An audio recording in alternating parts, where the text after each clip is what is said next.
Roland Martin's doing this every day. Oh, no punches! Thank you, Roland Martin, for always giving voice to the issues. Look for Roland Martin in the whirlwind, to quote Marcus Garvey again. The video looks phenomenal, so I'm really excited to see it on my big screen. Support this man, Black media. He makes sure that our stories are told. See, this difference between Black Star Network and Black-owned media and something like CNN. I got to defer to the brilliance of Dr. Carr and to the brilliance of the Black Star Network. I am Roland with Roland all the way. Honored to be on a show that you own. A black man owns the show. Folks, Black Star Network is here. I'm real revolutionary right now. Roland was amazing on there. Stay black. I love y'all. I can't commend you enough about this platform that you've created for us to be able to share who we are, what we're doing in the world, and the impact that we're having. Let's be smart. Bring your eyeballs home. You can't be Black-owned media and be scared. You dig?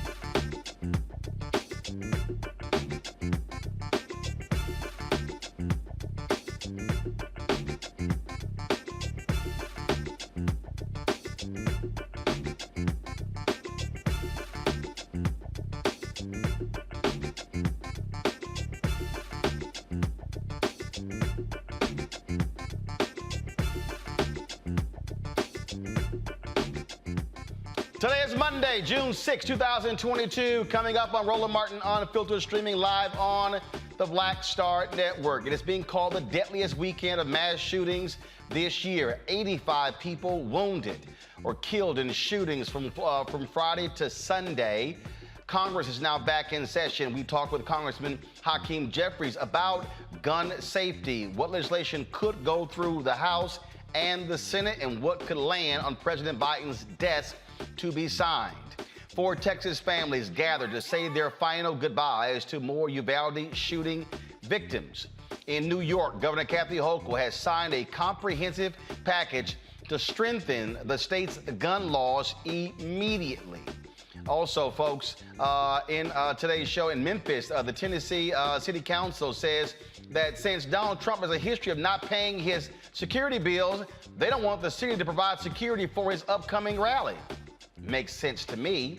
And also, in a Roland Martin Unfiltered exclusive, I'll be talking to the sister who went viral. She was a canvasser for Texas Governor Greg Abbott. Well, when a guy told her she wasn't going to vote for him and she just bust out laughing, they fired her. Now she wants to work for Beto O'Rourke to make him the next governor of Texas. We will talk with her. And in Arizona, police actually stood by and watched a black man drown. Despite his pleas for help, those cops are now on administrative leave. It is time to bring the funk on Roland Martin Unfiltered on the Black Star Network. Let's go. He's got it. Whatever the miss, he's on it. Whatever it is, he's got the scoop, the fact, the find. And when it breaks, he's right on time and it's rolling. Best believe he's knowing. Putting it down from sports to news to politics. With entertainment just for kicks, he's rolling. It's on go, roll, y'all. It's Roland Martin, yeah. Rolling with Roland now. He's funk, he's fresh, he's real, the best, you know he's Roland Martin now.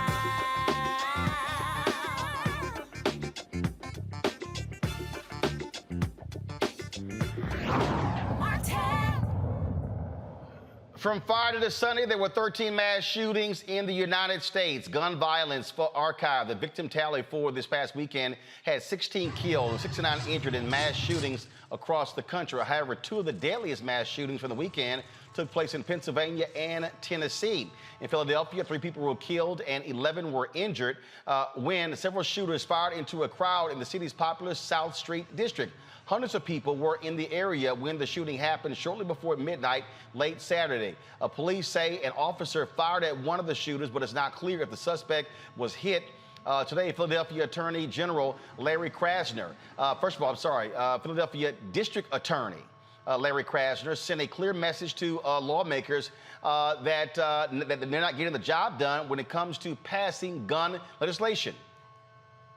We have come to the point where any legislator who is accepting donations, directly or indirectly, from the gun lobby, any legislator who has a high rating with the National Rifle Association, any legislator who is not willing to put the lives of innocent bystanders, of women and children and young adults above their political future belongs out of office.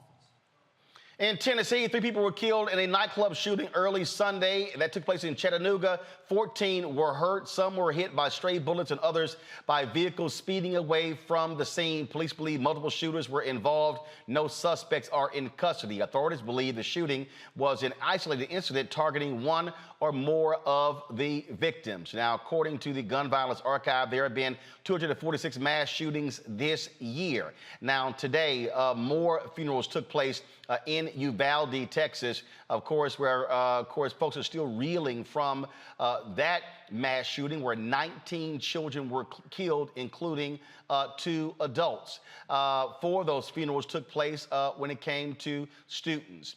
Today, 9-year-old Ellie Amaya Garcia was laid to rest around friends and family. Over the weekend, the families of Makina Lee, also Fernandez, Torres, and Alitha Ramirez said their final goodbyes. In an exclusive interview with CBS, a parent of 2 students who attended the elementary school spoke about her daring attempt to rescue her children after she saw Uvalde officers standing around at the scene. U.S. Marshal started coming toward my car saying that I wasn't allowed to be parked there. And he said, well, we're going to have to arrest you because you're being very uncooperative. I said, well, you're going to have to arrest me because I'm going in there. And I'm telling you right now, I don't see none of y'all in there. Y'all are standing with snipers and y'all are far away. If y'all don't go in there, I'm going in there. Immediately they uncuffed me. I jumped that first gate fence. And once I jumped it, I went to my son's class. And I knocked on the door. And I remember the teacher saying, I'm like, hey, they're already boach cutting the fence to get me. She's like, you think we have time to get out? I said, y'all have time. I'm going to run for my other son. Once she's yelling and I'm being cooperative and I'm like, well, y'all aren't doing what are y'all doing? Y'all ain't doing y'all need to be in here. Give me your vest. Somebody give me a vest, something. I started paying attention to how far the shots were being so that I knew the shooter was all the way still by my first son's class. So when I went to my second son's door, the teacher didn't want to open the door for me. So that's when they started escorting me out. And as I see that they're opening my son's door, I go run for my son and I get him with, I don't know, I was just thinking that they could have saved many more lives. They could have gone into that classroom and maybe 2 or 3 would have been gone, but they could have saved the whole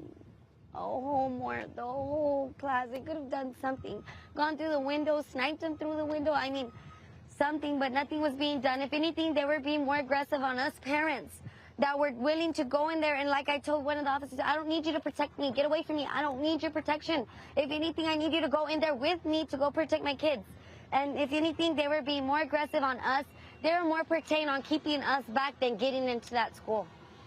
Earlier today, I talked with Congressman Hakeem Jeffries, chair of the Democratic caucus, about gun legislation and what Democrats are going to do to address the issue. All right, Congressman Hakeem Jeffries, let's get right into it. Congress is coming back after a break, Memorial Day break, and so much of the nation's attention focused on mass shootings in Buffalo, in Uvalde. We now have so many other places as well. Is this the moment? Is this the moment where Democrats can really go with the polling data and do something about guns in America? Well, great to be with you, Roland. Appreciate you having me on. We, on the House side, are certainly going to act with the fierce urgency of now. We have moved a package of anti-gun violence prevention bills that will be moving this week. We passed those bills out of the House Judiciary Committee last week. The American people, as you've indicated, clearly want to see action. We have in this country 4% of the world's population, but more than 40% of the world's guns. That means there are more than 400 million guns, it is estimated, circulating throughout America. Many of those far too easily can fall in the hands of individuals who will commit carnage, as we've seen in Uvalde, in Buffalo, most recently in Philadelphia, in Tulsa, and it's unacceptable. One of the things that jumps out is that prior to going on break, Democrats moved on a domestic terrorism bill after the shooting in Buffalo. Yet, only one Republican voted for it in the House. Now you look at in the Senate, they actually blocked it from moving forward. So what happens is you take actions in the House, yet I then hear from people who are critical of Democrats, who are critical of Congressional Black Caucus, saying they haven't accomplished anything. And so how do you make the argument that, look, you're the House, you don't control what happens in the Senate. The Senate does not control what happens in the House. And so you're taking action, but the Senate's not. So then nothing actually gets accomplished. Well, it's certainly important for us, as you've indicated, Roland, as a separate and co-equal part of the legislative branch, the House and the Senate, that the House needs to act. The House was designed to be the institution closest to the people, to reflect the hopes, the dreams, the aspirations, the concerns, the passions of the people. And we're going to act, and we're going to act decisively and act this week. It's important to do so because we then put the pressure on the Senate as an institution to respond, rather than simply let them off the hook by us concluding in the House that the other side of the Capitol is never going to do anything anyway. The American people want action. Now, what we are seeing, led by Chris Murphy on the Senate side, is that there are some discussions underway that hopefully are occurring in good faith to be able to do something decisively. We shouldn't have weapons of war circulating in the streets of America, putting our communities at risk, whether that's in the inner city or small town America or rural America or suburban America. This level of violence is intolerable, unacceptable, and should be un-American. You know, it is. It has to be frustrating to see the House move on so many different things and see bills stall in the United States Senate. When the president supports them last week, he gave a primetime address, but one of the things that folks said that he did not do coming out of that was issue a clarion call for the public to call their U.S. senator, to put pressure on them as well. And now we're seeing leaked memos. The Republicans are saying, wait this out, keep the focus on inflation, don't focus on guns. And so should this issue be a defining issue for the midterm elections that Democrats cannot move off of and must pound on the table constantly between now and November? Certainly, this will be a high priority agenda item because the views of the two different parties are so different. We want to promote gun safety, protect our children and our communities all across America. The other side of the aisle is an extreme political party that is trying to protect the merchants of death and the gun lobby, who want to continue to flood our communities with weapons of war that far too easily fall into the hands of criminals. But we, of course, are going to continue to focus on creating an economy that works for everyday Americans, not just billionaires, multimillionaires, and corporations that Republicans far too often do the bidding of, often to the detriment of the American people. We want to build upon what has occurred under the Biden economy. 8.3 million good-paying jobs have been created, fastest rate of economic growth in 40 years during the president's first 14 or 15 months in office. Unemployment rate remains low at 3.6%. Wages are beginning to increase, and we're taking steps to deal with inflation, lowering healthcare costs, childcare costs, education costs, housing costs. This will be an important part of our agenda in advance of the midterm as well, dealing with the economy, inflation, and gas prices.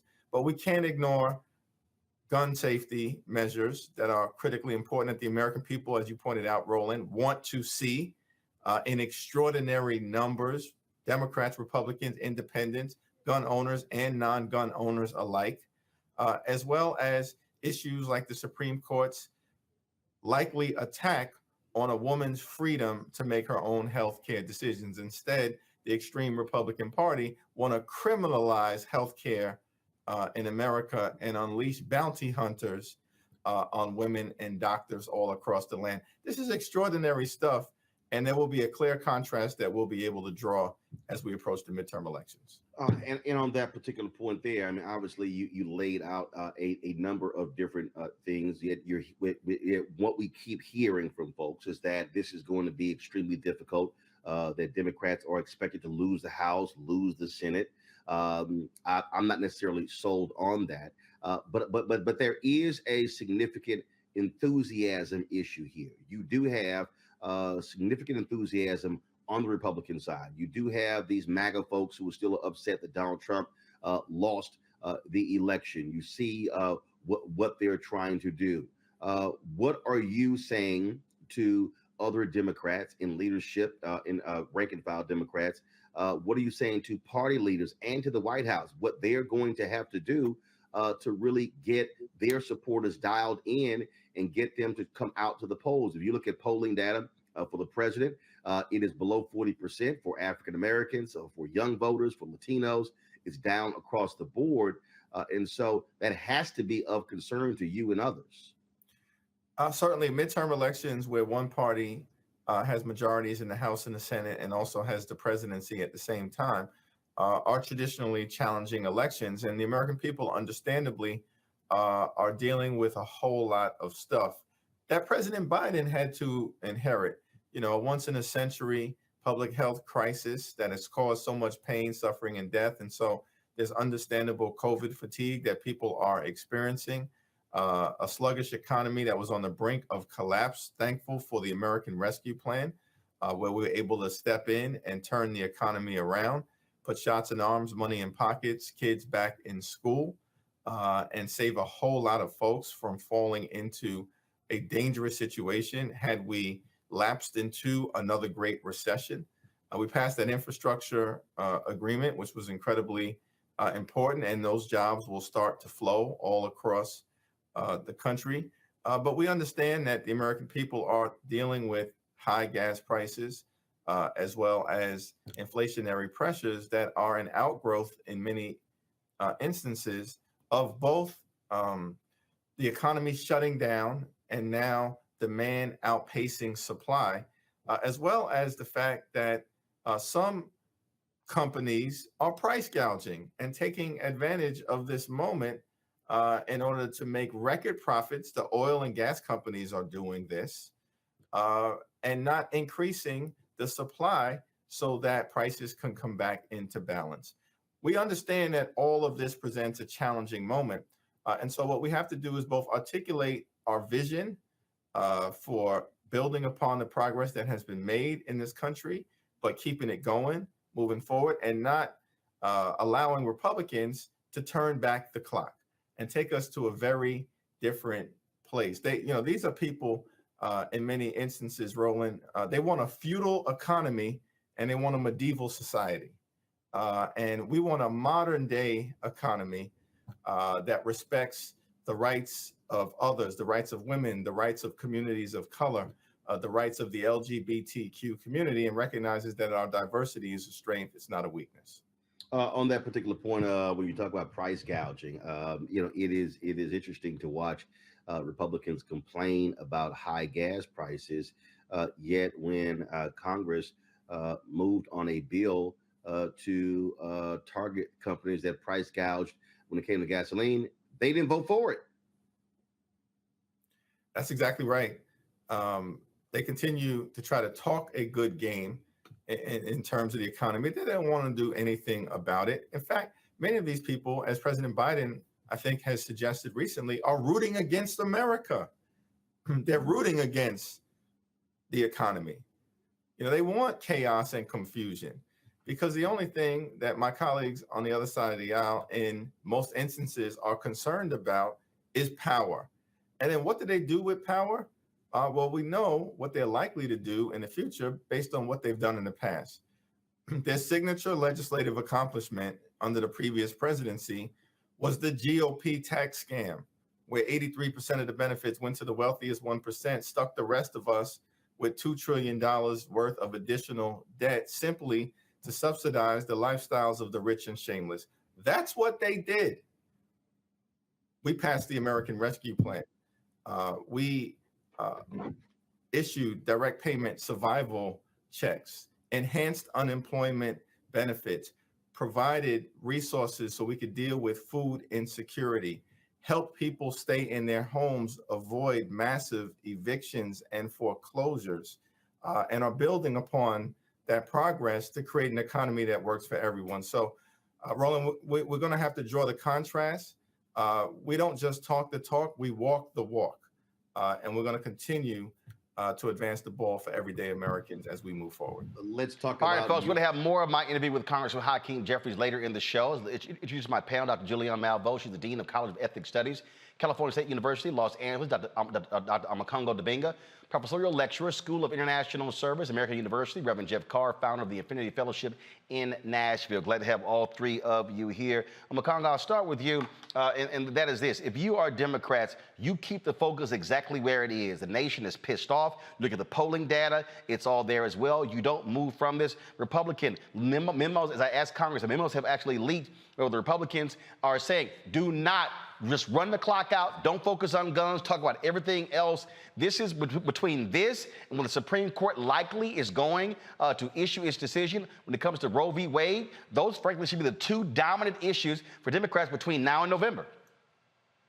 Period, bottom line. I mean, the fact of the matter is, you know, my mother is visiting and here in D.C. and say hi to my mom. But I'm bringing my mother up because my mother always says that you have to stand on your principles. And this is the moment right now where Democrats have to say, what are our principles and what are we going to stand on? Period, bottom line. I listened to a former Republican congressman today. I didn't catch the name. He just left the party. And he said after Sandy Hook happened, the Republicans said, keep the talking points on issues relating to mental health and all of those other issues, anything but gun violence. They are doing the same thing now, even blaming inflation and abortion. So they are already queuing up their talking points for what's going to happen in June with the Supreme Court and the end of Roe v. Wade. They already got the points. Where are you, Democrats? I'm seeing all of these stories where, like, some former filmmakers and authors and are joining the Democratic cause to make videos to get the message out because these Democrats apparently don't know how to message. I know we have to put the pressure on the Republicans and do what we're going to do with them, not let them get a pass. But I would say, Roland, we have to fight harder with these Democrats to make sure that they do not lose this focus. Because the Republicans, no matter whether they're in the majority or the minority, they are the experts at the messaging game. And so just like what you're doing tonight and the topics we're talking about, and even, you know, when I look at those kids from Uvalde, I mean, come on, man, who's going to fight for them? Who is going to fight for them? And so at the end of the day, we need to hold these Democrats' feet to the fire. Look, and the last thing I'll say, for people who will say this is hopeless, things are never going to change, remember that the NRA used to give about 35% of its donations to Democrats, 65% to Republicans. Right now, it's 100% to Republicans. That's because we fought, raised awareness. We put the Democrats on blast, told them they can't be doing this anymore and working with them, and they listened to us. We cannot give up now and listen to all these people who say it's useless, it's never going to change. It will change when we make it change. If the people lead, the leaders will follow. Julianne, again, if you are this White House, again, President Biden gives a primetime speech on Thursday. There was nothing else. I'm sitting here going, okay, are you planning any rallies? Are you planning to do anything? What are you doing? If you are the DNC, what are you doing? You got the huge rally taking place all in D.C. On Saturday. Those young folks are going to be out there protesting. And again, that's a level of intensity, but you need to have political leaders who are keeping the same level intensity on the issue. Roland, you know, I first of all bring you greetings. I spent the weekend in Buffalo, where, of course, I was with the Black Lives Matter team, who was comforting and dealing with organizing some of the survivors and their families behind what happened on May 14th. It's significant in terms of the topic because Republican Congressman Chris Jacobs has said that he will not run for re-election.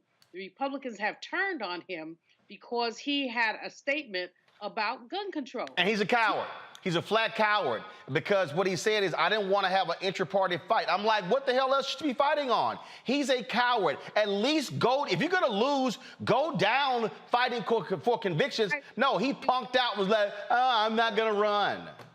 That's right. I agree with you fully, but it's also the talk of the town in Buffalo about the fact that nobody has the courage to stand up to these gun people. The other thing I have to tell you, first of all, you have a huge shoemongers fan club in Buffalo. Every person I read, oh, I see you on Roland. So just know that folks in Buffalo love you. But it, you could feel the pain, literally the pain coming off the sidewalks when you saw all the flowers around that top store. And you have to ask a question from an economic perspective. Why is there one store in a whole community that has more than 100,000 people in it? What kind of monopoly, my favorite word, predatory capitalism, is going on there?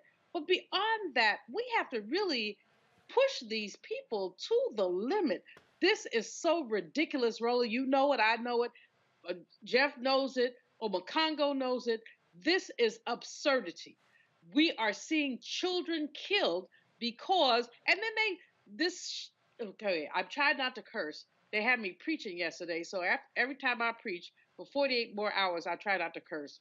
Let's see how long they last. But anyway, but this spit, okay, this spit of, people have the right to carry guns when these are children, little bitty babies. It makes no sense at all. But here is what does make sense.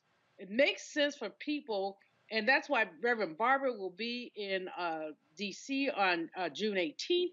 It makes sense for people to push back, to vote back. All these people who are upset about what's going on, people need to be voting.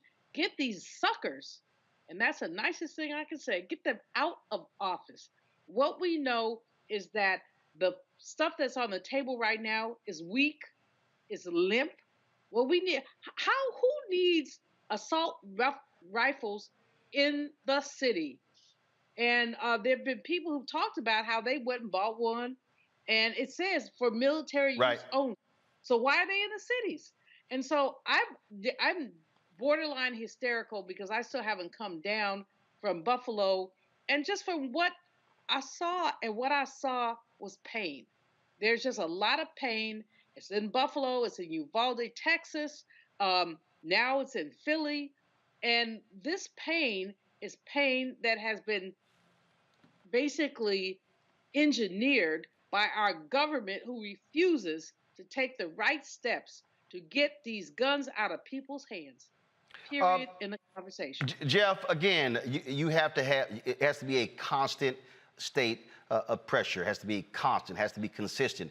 In fact, if you are Democrats, I think back to when during the Civil Rights Movement, the Black Freedom Movement, they called it Freedom Summer. Look, they're branding this, gun control summer, gun safety summer. It needs to be a constant deal. And this White House needs to understand that because the pressure must be on there, and continually to show Republican cowards how they are unwilling to stand up. You've got right now, folks, negotiating in Congress, and you've got Senator John Cornyn on the Senate side, who has made it clear he does not have plans to do anything significant. And so it must be constant, consistent, sustained advocacy and pressure. Advocacy and pressure appear in different ways, and they manifest in different ways in different spaces. I think about the images that came across the internet about 3-4 weeks ago from the country of Sri Lanka, where the citizens got so tired of being strangled out of food, of fuel, of the price gouging that were going on. They went down to the parliament and actually started attacking the cars and the possessions of their elected leaders. They actually took the minister, I think, of transportation's car, they flipped it, and then they threw it into the river. These are the kind of things that happen when people are oppressed. We got a crossroads now in America.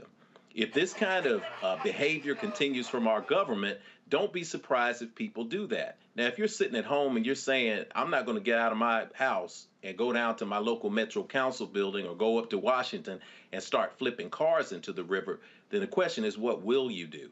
This question goes to not just average everyday citizens, but it goes to elected officials. We all know the stats. We've seen the latest polls from everyone from CBS to every other credible pollster, and it says and it backs up everything that we're saying. What Dr. Malveaux said, this is absurdity. What Dr. Mamakongo said, they are experts at messaging. This is all about messaging. Those names that you put out, those titles that you put out for those movements, the Long Hot Summer, a Bloody Sunday, those are things that are etched into the memory of America. This is a crossroads. We have an opportunity to do the same thing. 81% of Americans support some new gun control laws. 72% want red flag laws from Congress and from the Senate to make sure that they can protect people. It's interesting that when 72% of the people want and support gun control, stiff, strong legislation, isn't it interesting that 44%, when you break it down by party, of Republicans say, well, this is just the cost of freedom. We're just going to have to deal with shootings for the rest of our existence in this country because we're not giving up our guns. Messaging moves the masses. I'll say it again. Messaging moves the masses. It is not the masses being totally and completely educated. It's not that they turn into 5 or 6 news sources and triangulate which news source they will trust and where they will find the truth to make their vote.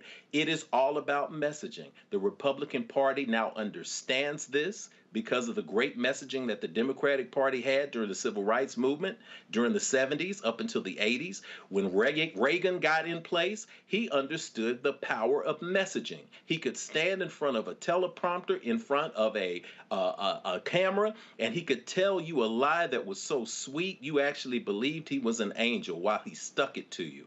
Clinton may be the last person that was great at messaging. We know that Obama was great at messaging, but now we're at a crossroads where the Democratic Party is going to have to listen to people like you, to people like the people that appear on this show, and every single strategist that has been in the streets screaming this at them for the last 4 years. Messaging moves the masses. It's time for us to create messaging, to create slogans, to create something that will take people away from their thumbs and move them to vote in this country. We live in a country that calls itself a democracy, but less than half of the people actually vote.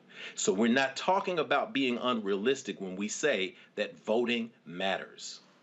And the folks with March for Lives, again, they're going to be having their national protest taking place on Saturday. And look, they understand messaging. This is one of the videos that they've actually put out. Students at Marjorie Stoneman Douglas High School experienced one of the deadliest school shootings in U.S. history. On March 24th, they led the largest youth-led protest since Vietnam. And nothing has changed. I keep seeing so many young people like asking, begging politicians to just give a to just care, to just talk about it just a little bit. Since then, we've seen over 170,000 more lives lost to gun violence. And this is your response? In this terrible tragedy, we send our thoughts and prayers. Thoughts and prayers. Thoughts and prayers. Each of these body bags represents 150 lives. That's people's families, friends, loved ones. And not a single piece of federal legislation to end this crisis. How many more thoughts and prayers are you going to give us until we start acknowledging the fact that thoughts and prayers in this country have become deadly?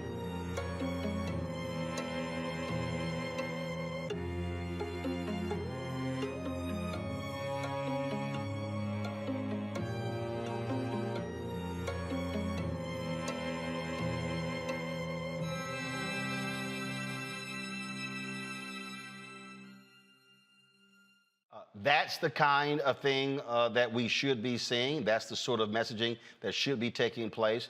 And again, they're going to be having their actions happening this weekend on June 11th. Y'all go ahead and show the graphic.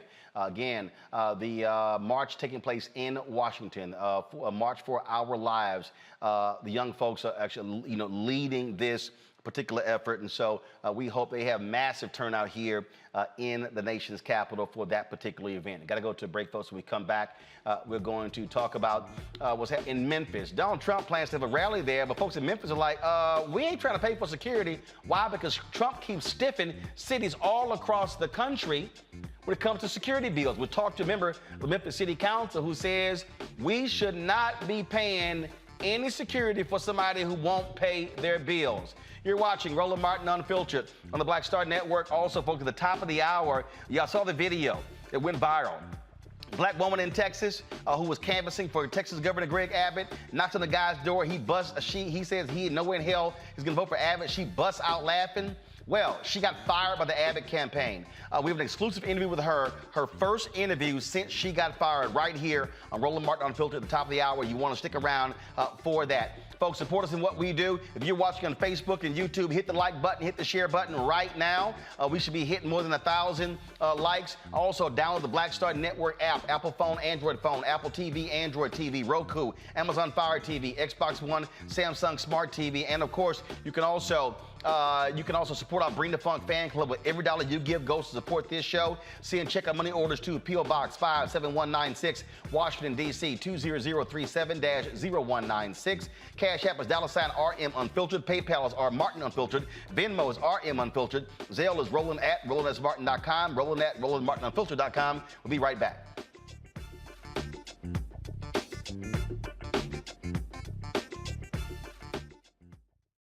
We welcome you to the launch of the Mass Poor People's Low Wage Assembly and Moral March on Washington, D.C., June 18, 2022. We are a new, unsettling force, and we are powerful. A new, unsettling force, and we are here. We're rising up to demonstrate the compelling power that we, poor and low-income people, have to reconstruct society from the bottom up. And we need to do it with the loudest voices possible, the biggest actions possible. Because we know that there is no scarcity in this land. The only scarcity is the moral will to do what's right. Hold on, just a little while longer. We are those with sub-minimum wage jobs who can't afford sky-high rent. People with disabilities are the fastest growing minority group. It's crazy to me that in 2021, it's still legal for workplaces to pay a sub-minimum wage to people with disabilities. There are still so much trial and tribulations that we go through as Indigenous people. We can't get a decent wage to sustain ourselves, nor can we get adequate housing. Veterans across this nation say enough is enough. We can't pat essential workers on the back on one day and then cut their health care the next day. Health is a political choice. What more do I need to do to prove that my voice is just as valuable as anyone else's? There are still forces in denial that would try to slow walk our transition to a clean economy and a just future for us all. We have an immoral system run by immoral people. But together we walk, and we walk and we fight. It's time for a change! Reconstruyamos esta gran nación! See, we are people of resilience. As we fight these interlocking injustices together. When we work together, mobilize together, and rise together, we become a voice for the voiceless, and we become an agent of change in a time where great change is needed. We need the third Reconstruction to ensure that deaf people, people with disabilities, and all people can have the right to live and to thrive. We know what they are doing, but the question is, what are we going to do? Reconstruction begins when we change our mentality and say it's time for you to get your foot off of my neck.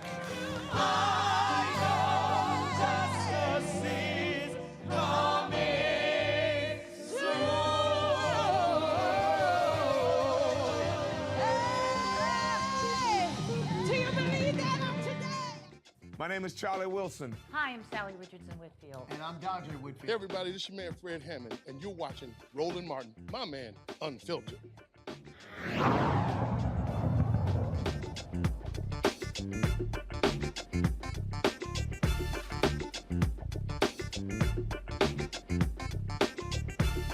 We all know Donald Trump has a history of not paying his bills. Even before he became president, he screwed small businesses all of the time. Even after he got into the White House, he would have these rallies around the country, and cities would be incurring $200,000 and $300,000 and $400,000 and $500,000 in security costs, and he wouldn't pay the bills. Literally, he would just ignore. El Paso is still trying to get paid. Minneapolis trying to get paid as well. I mean, again, rally after rally. Now he's going to be going to Memphis, and so the Memphis City Council's members of there are saying, why in the hell should we be footing the bill for somebody who does not want to pay their bills? And so a resolution is being presented before the City Council to say that Memphis should not provide security for this event. And so joining us right now is a member of the City Council discussing the Martavius Jones. He joins us right now from Memphis. Glad to have you on the show, Councilman. Look, the record is clear. They don't pay their bills. Mr. Martin, that's the bottom line here, and that was the motivation behind it. To be honest with you, I cannot take credit for coming up with the idea. I received a phone call from a constituent that essentially expressed his opinion that we shouldn't do this. And I articulated this to one of the research analysts that works with me directly at the City Council office. And she communicated with a research analyst that works with my colleague, Mr. J.B. Smiley. And that's how we talked about this, because Mr. Smiley, who's a candidate for governor, on his Twitter page, he made mention about Trump coming to Memphis. And Memphis is really not a Trump town. We have 95 counties here in Tennessee, and Shelby County, in which Memphis resides, is the most solidly blue county in this entire state. This is not a city. If anyone was coming, whether it's a former president or not, we still would expect them to pay their bills. But here's the deal, though. To me, and look, I totally understand this is not a blue place, but it comes down to green. That's what it comes down to. Now, look, if they have a history of having rallies and paying their security bills, guess what? You know what? So be it. And so, fine, go ahead and have it. But, folks, if y'all just go to my iPad, please. This is a story that is from 2021. You see right there, Trump owes cities nearly $2 million from rallies dating back to 2016, and multiple mayors tell CTV News they were never reimbursed a dime. So this ain't blue, this ain't red, this is green. That's the reality that we're facing, Mr. Martin. He has a track record, as you talked about earlier, of stiffing contractors, stiffing small business owners.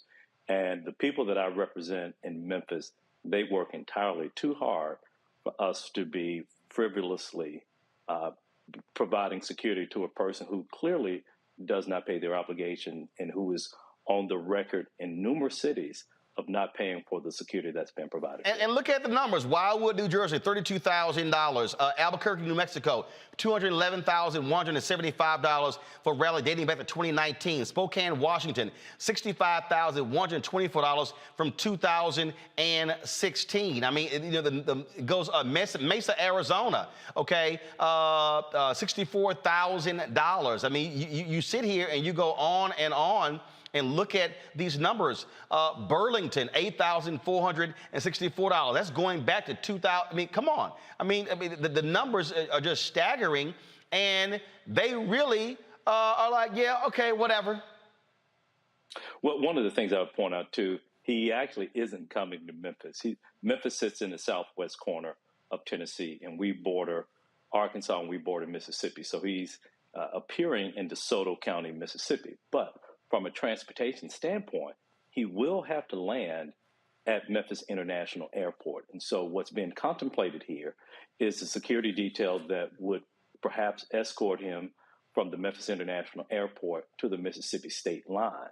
But still, from that standpoint, the bottom line is that he has not paid his obligations in other jurisdictions, and I just don't have any expectation that he would pay whatever those security costs would be in Memphis, and that's the spirit behind this. So here's the deal: he's not a sitting president. So is Memphis or any other police law enforcement agency, are they under any authority where they have to do this?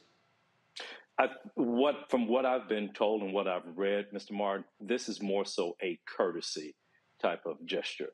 Of course, he has full Secret Service detail, and from what I've been told and what I've read is that you may have the Secret Service to reach out to local jurisdictions and ask for any type of support if necessary.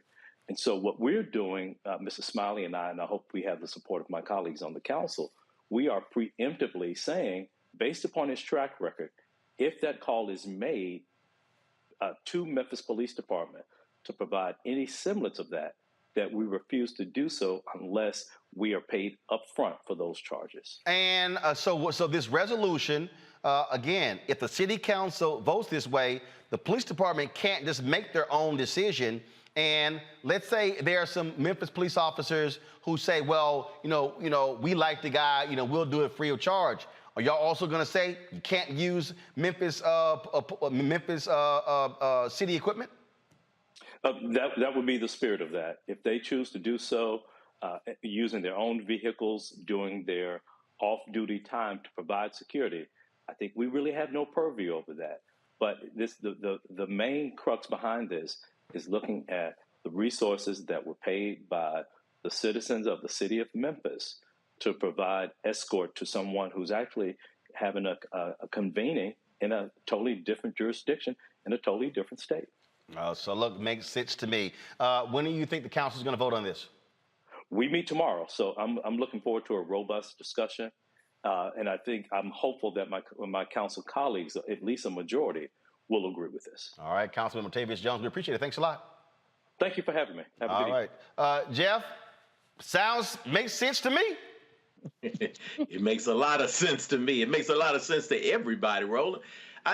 We talk about a common courtesy, especially extending courtesy to the former president of the United States. I think about the courtesies that are not extended to the average citizen.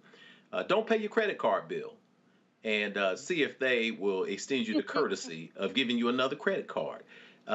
Get evicted and see if you will be extended the courtesy to re-register with that landlord and move back in. Go down to the little hole-in-the-wall club that I go down and line dance at with my wife on Friday nights during happy hour. And I guarantee you, if we try to walk out on that tab just from that night, the 6'4" brothers who guard the door would follow my car and make sure that I paid my bill, and I would not be allowed back into the space again. So with $2 billion in debt, he's a bad investment. Memphis, which is a blue city, an overwhelmingly blue city, which is a predominantly black city, is well within its rights to just extend the courtesy that any debtor would extend to any average citizen. If you don't pay your bills, brother, you can't come back to this place. It's interesting to see how the county and city governments in Memphis will work because, as in other cities in the South, there's also a county government in addition to city government, and those are usually set up along racial lines. So kudos to the city of Memphis for taking a stand here and for putting this on blast in the way they have, because any average person would not be extended this courtesy. It's very easy, Julian, to go to Memphis being a Democratic city, being a blue city. No, this is about money. This fool ain't paid red cities. So this is about money. If you ain't paid your bills, you tell them move the hell on. Go somewhere else.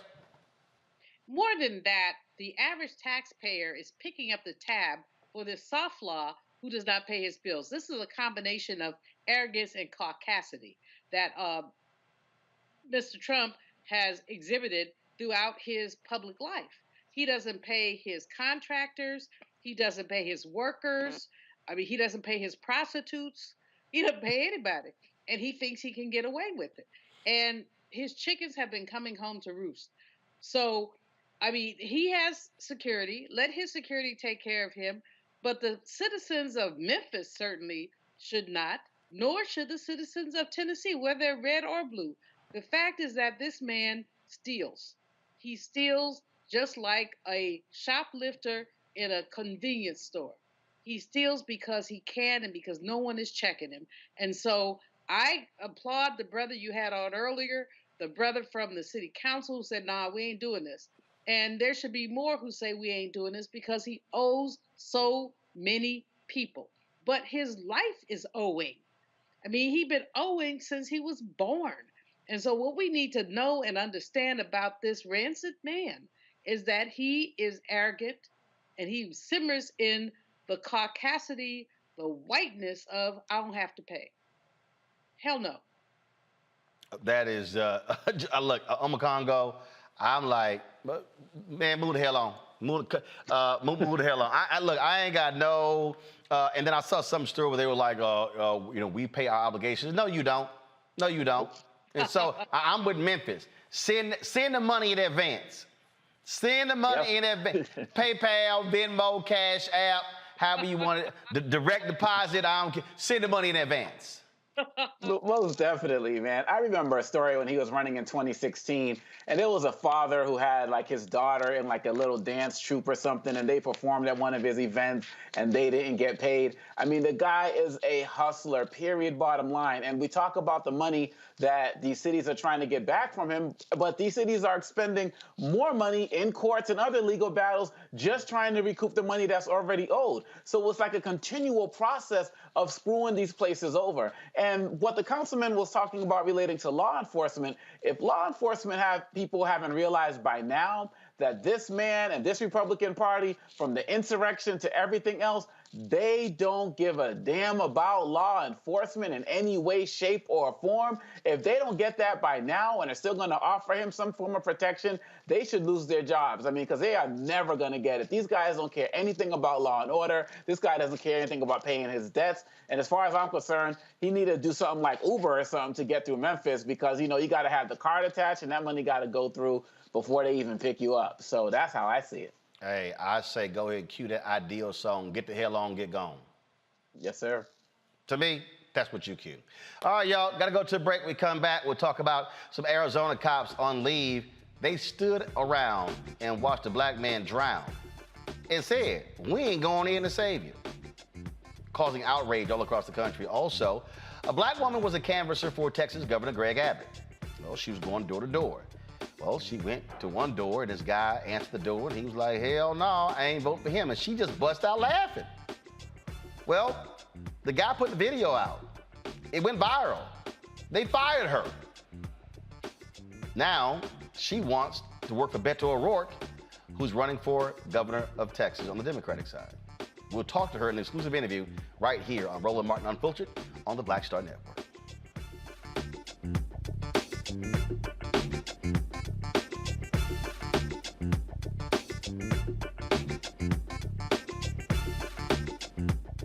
On the next A Balanced Life with Dr. Jackie, we're talking all things mental health and how helping others can help you. We all have moments where we have struggles, and on this week's show, our guests demonstrate how helping others can also help you. Why you should never stop giving and serving others on a next A Balanced Life here on Black Star Network. I'm Dr. Greg Carr, and coming up on The Next Black Table, we're speaking with Dr. Lucius T. Outlaw Jr., master teacher and philosopher. He takes us on his journey to discover and celebrate Black philosophy. From my undergraduate years at Fisk all the way through my PhD, I was never in a philosophy class where I had a professor who was a person of African descent, nor a sign or text written by a person of African descent, ever. How he pushed back at those who said there was no such thing, and got us all thinking about what it means to be Black. That's on The Next Black Table, exclusively on the Black Star Network. I'm Deborah Owens, America's Wealth Coach and host of Get Wealthy. On the next Get Wealthy, here's the good news. Black women are the fastest growing segment of business owners. The not so good news, the average business by Black women is only earning revenues of $45,000 or less. On the next Get Wealthy, you're gonna hear from a woman who went from her kitchen table to cap tables, growing her business to over $1 million. You should start a business because your product is needed in the world, not because you hate the person that you work with. If you hate your job and you hate your manager, go find a new job, a place that makes you feel comfortable. And I say that because starting a business is truly a labor of love and service. If you want to learn how to do it, right here on the next Get Wealthy, only on Black Star Network. Hey everybody, this is Sherry Shepherd. You're watching Roland Martin Unfiltered, and while he's doing Unfiltered, I'm practicing the wobble. Yes, I am. Because Roland Martin's the one, he will do it backwards, he will do it on the side. He messes everybody up when he gets into the wobble, because he doesn't know how to do it, so he does it backwards. And it just messes me up every single time. So I'm working on it. I got it. You got Roland Martin. Hi, my name is LaToya Luckett, and you're watching Roland Martin Unfiltered. What's going on, everybody? It's your boy, Mac Wiles, and you are watching Roland Martin Unfiltered. What's up, y'all? It's Ryan Destiny, and you're watching Roland Martin Unfiltered. What up, Lana Well, and you are watching Roland Martin Unfiltered.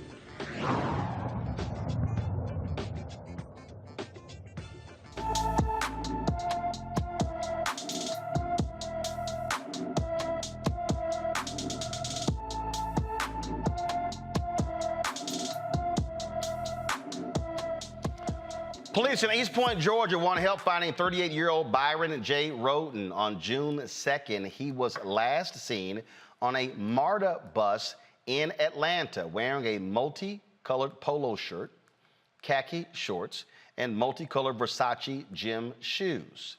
Byron is a wheelchair dependent and has several health issues, including a medical condition called dwarfism. Byron is about 3 feet tall, weighs between 70 and 80 pounds, with long black dreads with blonde highlights and brown eyes. Anyone with information should call the East Point, Georgia Police Department at 404-761-2177, 404-761-2177. In Arizona, 3 police officers are on administrative leave for not helping a drowning man who was begging for help. Police were called to the scene where Sean Bickings and his wife were. Now, someone thought the couple was in the midst of a domestic dispute. Bickings and his wife told the officers nothing was going on. For some reason, Sean fled. He jumped into the lake.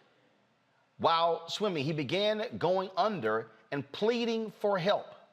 Now, there isn't any video of the actual incident, but there is body camera footage until Sean jumps into the lake. Watch this.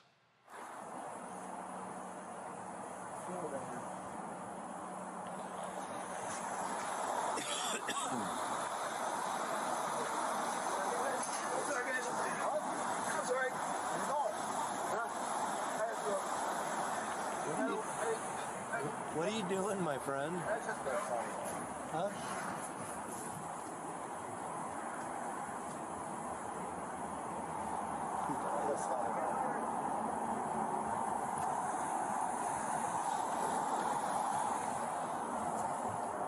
What are you doing? I gotta go for a swim. Right, I'm free to go, right? You can't swim in the lake, man. I'm free to go, right? You're not allowed to swim in the lake.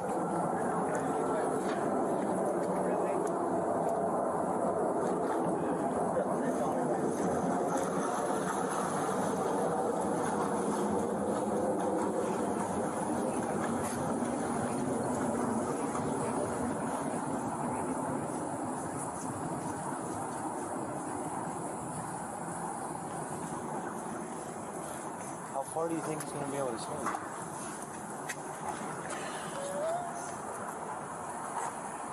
You gotta keep an eye.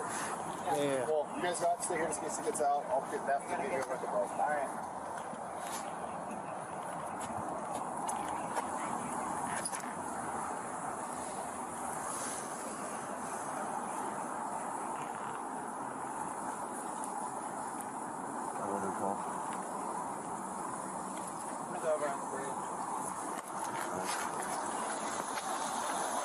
Pipefall 12, the subject at Pipefall 11 was running, was jumped in the lake and was trying to swim away.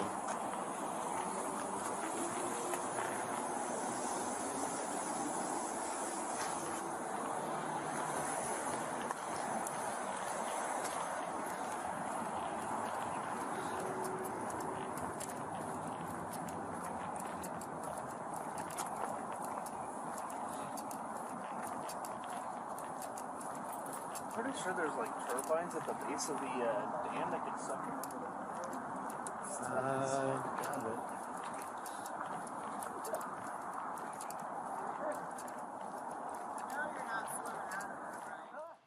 Now, folks, police released a written transcript of the audio where Bickings repeatedly asked for help. You see right there, Officer 2, what's your plan right now? I'm going to drown. I'm going to drown. No, you're not. Officer, go at least go to the pylon and hold on. Victim, I'm drowning. Come back over to the pylon. I can't. Okay, I'm not jumping in after you. He then says, please help me, please, please, please. Folks, these cops literally did nothing. Now, eventually, one cop tried to go get a boat to go after him. By that point, it was too late. Bickings was dead. See, this is the thing we're always talking about, Omakongo, Jeff, and Julian. Afraid when the cops show up. And again, people go, Jeff, well, I don't understand, why don't you comply? It is, black people fear being killed by cops. What ends up happening here? He ends up dying. And in this case, I believe the cops should be, both of them should be accessories to murder. They should be accessories to manslaughter. I send a spiritual libation to Sean Bickings, to his family. He was homeless, unhoused. Again, the police showed up on the scene, as you see them there. As I read about this story, I had no idea that the lake was as large as it is. But when you look out and you see these waters roiling up under this bridge, it makes you say, how could someone sit and watch a person die? There has been precedent for circumstances and situations like this. Here in Nashville, Tennessee, an officer named Eric Mumal saw a woman attempt to commit suicide. He and another officer jumped into the lake after her. They were able to save her life, but Eric Mumal lost his life in the process. He was celebrated as a hero. To see these officers stand by and to be callous, to be cruel, to be criminal, and to be cavalier makes you understand why Brother Bickings jumped in the first place. Because you see police not as your friends, not as people who are going to protect and serve, but as people who may potentially take your life. And in this case, they inadvertently did the same thing. They've been placed on non-disciplinary, listen to the key words, non-disciplinary administrative leave with pay over this incident.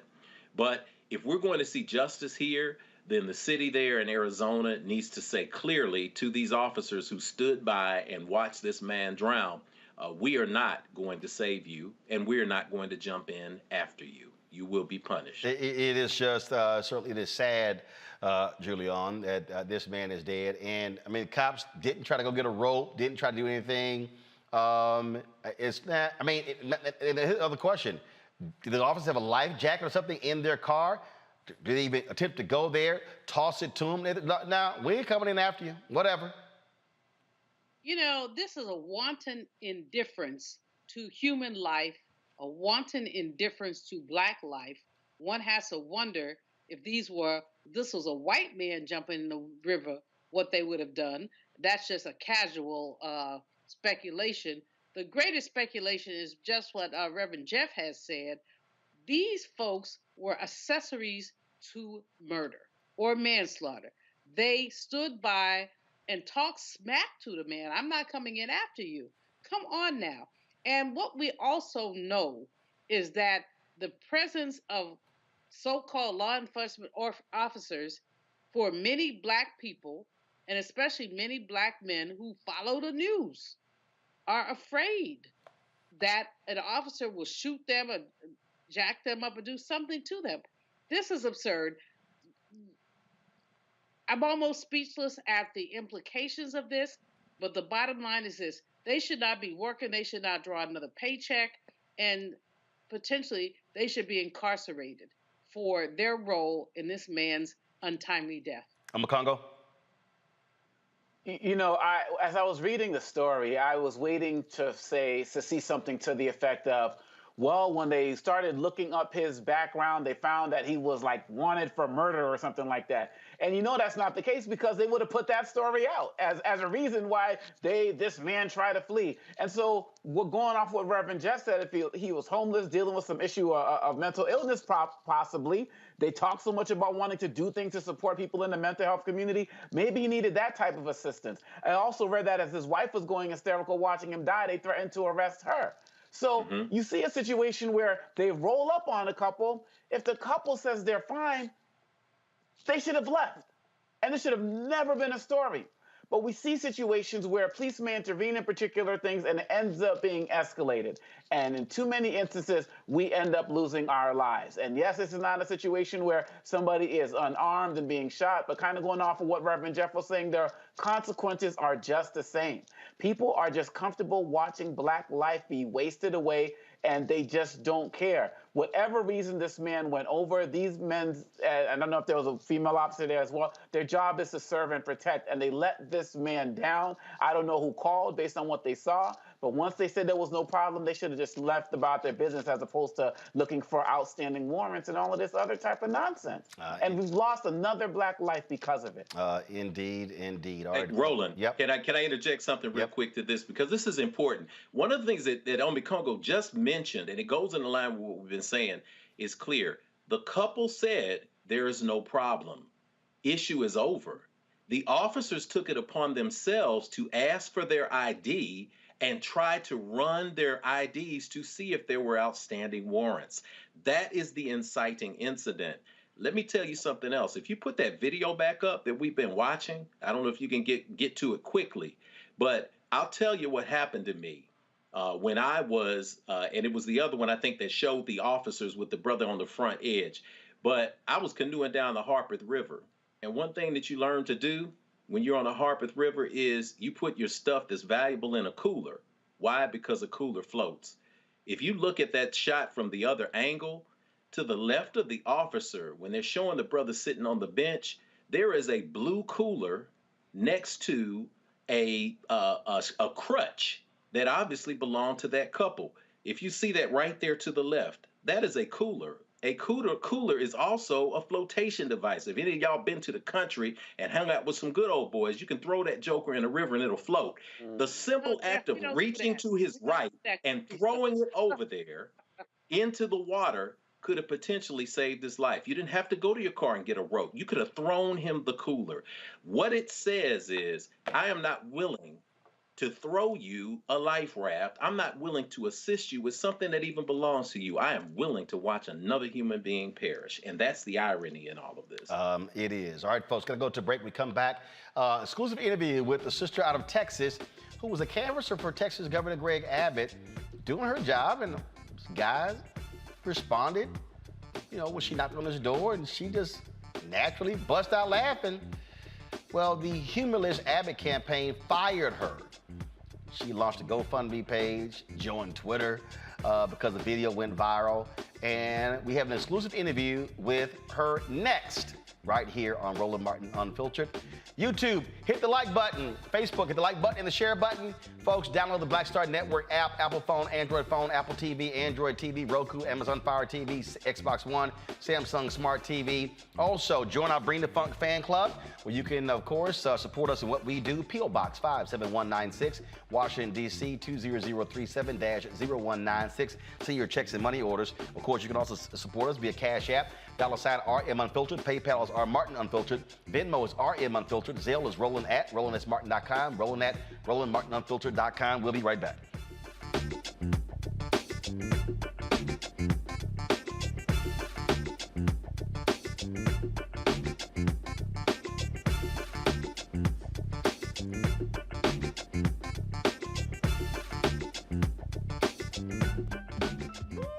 We're all impacted by the culture, whether we know it or not. From politics to music and entertainment is a huge part of our lives, and we're going to talk about it every day right here on The Culture with me, Faraji Muhammad, only on the Black Star Network. I'm Bill Duke. This is Diala Riddle, and you're watching Roland Martin, Unfiltered. Stay woke.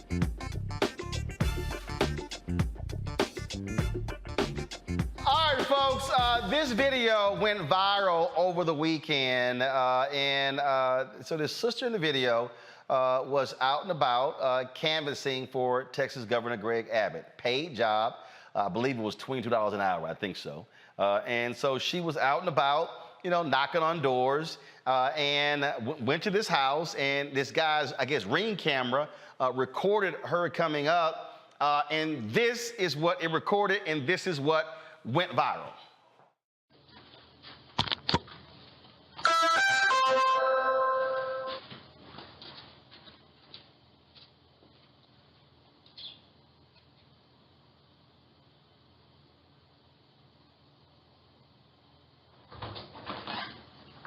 Hi, are you Mr. Whitfield? Yes. I'm not volunteering for Greg Abbott, and we wanted to know if we count on your support for his upcoming election. Absolutely not. Everybody got to have a job, sir. Remember? Thank you for your support or not support. Thank you. I appreciate you. Have a good one.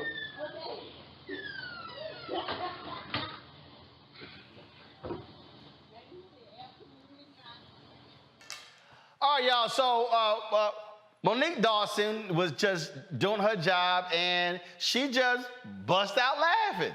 So this video went viral, went all over the place, and then the next day, Monique goes into the office, and they were like, they're looking for you. And she didn't know what the hell was going on. She didn't realize it went viral. She wasn't on Twitter, had no idea, and then they fired her. Well, folks have been talking about this. Of course, she's been responding on Twitter, launched a GoFundMe. All kind of stuff has been happening. She joins us now for her exclusive interview, her first interview since this happened. Joining us from Fort Worth, Texas, Monique Dawson. Monique, how you doing? I'm good. Okay, all right, Monique. So let's start here. Okay, first, how long were you working with the campaign? It was actually like our third or fourth day out. I worked with them previously from December to March for the primary, but we had just went back out in circulation. All right, and so what people don't realize is some people assume that because you're working for a campaign, you support the candidate, your deal was it's a job. It's a job, that's it. It's a job, and what were they paying you? $22 an hour. So $22 an hour, and you were working how many hours a day, how many days a week? 6 hours a day, 7 days a week. So 6 hours a day, 7 days a week. So, you know, if I do the math, so basically you were making almost $1,000 a week. So you were like, this was a job. All right. So the house you went to, what part of were you in Fort Worth? Were you in one of the surrounding communities? Where were you? We were either in Hearst or Colleyville. We were right there. So anybody who's listening, so basically, folks, you have Fort Worth, you have Dallas, and in between you have Arlington, but then you have these bedroom communities, other little suburban communities, Hearst, Euless, Bedford, Colleyville. I actually stayed in Bedford when I worked for the Fort Worth Star-Telegram as a City Hall reporter, so quite familiar with that area. So you walk up to the house, and the guy makes the statement, why didn't you bust out laughing? It was really his face. From the moment he opened the door, It was like he was just looking at me. He was like, "Why are you here?" And I was asking Kim the question or whatever. I had been laughing. So bottom line is you didn't bust out laughing at the idea of him like, hell no. So basically what he gave you was, hell no, I ain't vote for Greg Abbott, look. I thought he was going to say absolutely. It's when he threw the naughty in, like he threw me off. Y'all, roll the video again, all right? Roll the video again. Everybody got to have a job. No, roll it from the, guys, roll the video from the beginning. There you go.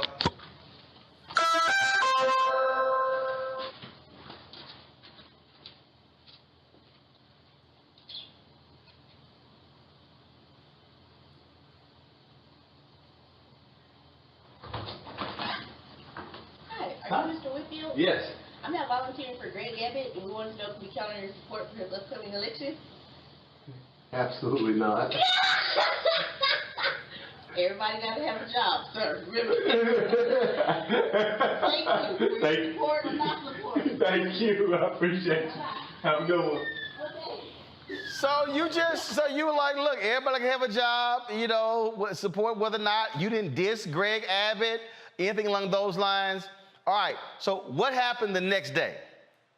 Okay, so I showed up to work. I was out campaigning, having a good day, getting a lot of surveys, whatnot. And All right, we're losing you a little bit there. So you said the next day you were going out, you were doing surveys, things along those lines. And then someone had called me. You know, I didn't recognize the number, so I called him back. And I guess one of the managers or whatever, and I guess somebody had tagged Greg in it. So they said that I wasn't going to be able to work with them. So all of a sudden, so for everybody to know, this is Greg Abbott right here. We've been seeing him. So this is the governor of Texas. So someone said, "Oh, hey, you can't work." And did you try to explain to them, y'all? I didn't diss the man. Sorry, I just naturally laughed. Right, because you know, like when it happened, I had no idea it was gonna go the way that it did go. I was more along the lines of, I really did want to keep my job. You know, I wanted to explain, like, hey, if they took the context, that was them. You don't see a video, like, I didn't post it. But, you know, like, hey, at the end of the day, everything happens for a reason. And all right, so I missed that last part again because your audio is going in and out there. And so you said everything happens for a reason. Then what did you say? I said, I'm glad Dr. Whitfield posted the video. Dr. Whitfield, that's the guy whose house you knocked on? I say it again? All right, so it's absolutely not. So you go to his house and, okay, well, first of all, you say Dr. Whitfield, because he actually sent me a DM saying definitely wanted to get in contact with you. So this thing goes viral, and all of a sudden, man, stuff just takes off. Then you create a go, and again, you weren't even on social media, right? Oh. I can tell because your Twitter handle, Lord, is Monique 483222061. That's like one of them damn bots. And then you created a GoFundMe, and the goal was to raise $15,000. Man, you have exceeded that. Y'all, look at that. 2 days ago, created 2 days ago, she put her goal down there as $15,000. And so she was making $924 a week. And so you think about that in terms of, if you look with the campaign, with the election, that really would have covered the next 16 weeks. So basically would have covered you between now and the election. Right. But folks, 1,400 donors have come through, and so far you've raised $25,620. How do you feel how this thing has gone and how this thing is blown up, and how folks have responded? I feel, number one, blessed. Thank you, God, because it never was my intention to like, hey, I'm going to be out garnering support for Greg Abbott. It was more along the lines of, I thought that they had a list of supporters and they were asking me to go, make sure that they were going to vote. I didn't know they was having me just knock on anybody's door and ask them to support. So it to me. So this is, it certainly has turned out quite interesting. Now, you said that you want to work for Beto O'Rourke? Yes. Okay. Is that because you want to work for him because you want a job, or you want to see him become governor?